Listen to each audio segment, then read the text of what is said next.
इतनी सारी गाड़ियों में से कैसे पहचान कौन सी गाड़ी चोर ले जा रही है, लेकिन मैं फिर भी पहचानने का कोशिश करता हूं।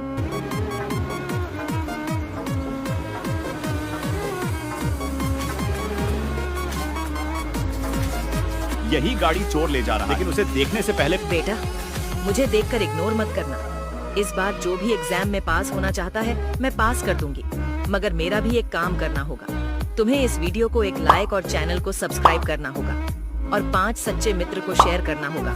और मेरे बेटे, जाते जाते कमेंट में सरस्वती माँ लिख दो। इसका तो पापड़ी बन गया।